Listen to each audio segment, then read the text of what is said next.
Hi guys, so some of the differences between a 504 and an IEP is that 504 is more of an accommodation for the student or modification based on a disability, and an IEP is a special individualized instruction, so some special services for a student based on their disabilities.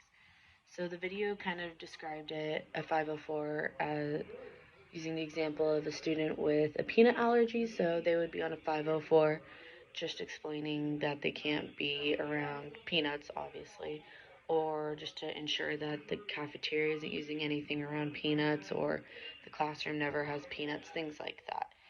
And then peanut allergy wouldn't go under an IEP because it's not a disability and it would need special services to ensure that the student is getting what it needs in order to be successful in their education.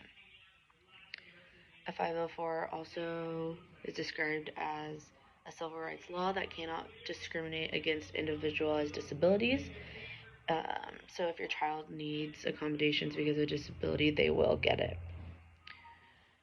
Many parents think that their child needs more than an accommodation and they need special services to remediate their disability. So that's why the process can go from a 504 to an IEP. So you can have a 504 in place, but sometimes it needs to progress into an IEP. You notice that the student still isn't succeeding in the school environment the way that they think, and they think that they need to take it just from an accommodation, like longer time to take a test or special place to do their work in order to get it complete so they aren't distracted and things like that, and they need more of an aid or something along those lines to a special service like an aide or a different classroom, different things.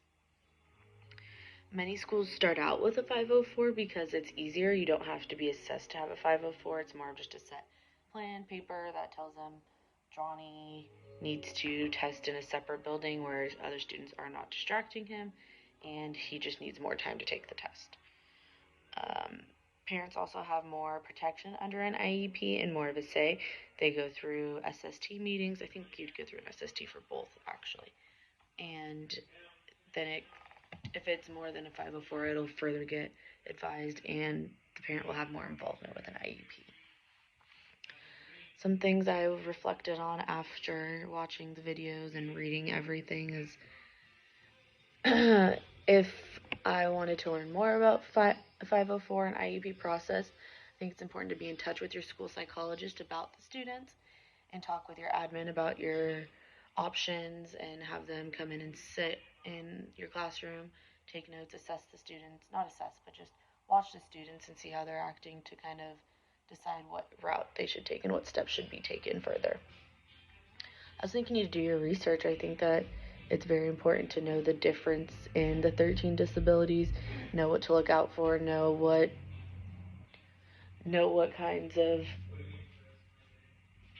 characteristics the students need to possess in order to have these disabilities and what it is just to look out for. There's some issues with the process that I have seen is parent involvement or one parent wanting a child to be assessed because they see things going on with their student and another parent not agreeing. So this happens a lot in divorced families, or if there's a grandma maybe that's involved. Just there's lots of different factors when it comes to the family side of it that can be a obstacle to get their approval to get them to SST meeting too. Today I was sitting in and there is a student who needs to be assessed, but the parent is aware, but being able to set up those SST meetings and talk about it to put the plan in, like put the ball in motion, like get it going. You have to have that meeting and sit down and talk about it, and it's very hard to get parents to agree to the meeting and get them there. I've also seen that some parents don't think that their child needs more support when suggested. So I had a student who was on a 504 plan, but it just wasn't really working. And the school psychologist had reached out many, many times to the parent just with suggestions, and the parent didn't think that their student needed it. So that could also be a struggle. I've also seen students who are absent quite frequently and aren't in school a lot and there's things going on, or they've got in touch with a parent about having an SST meeting. They want to work with the student. They need to evaluate the student in the school setting before having that meeting, and the child just isn't coming to school, so they aren't able to get the data needed for these meetings and to be able to plan and assess what would help the student in the classroom.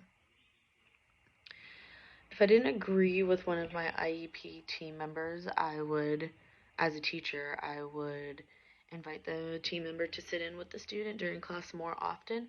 I think that there's things to see in different environments and different situations, and when they're just coming in sometimes to take notes before the meetings, and they won't always get a full idea of what's going on with the student. I think it's very important for there to be multiple times that people are coming in and seeing what the student, watching the student, taking notes, and seeing how they act in all environments, not just in certain settings. So yeah, that's what I have learned. I think that when I was doing my MCs, there were some things that I was a little confused on. So watching the video and reading more into the difference between 504 and IEPs is very important. I work in the school setting, so I read IEPs all the time and 504s, but I didn't really know the difference between them, so that was very interesting to learn and see. So thank you.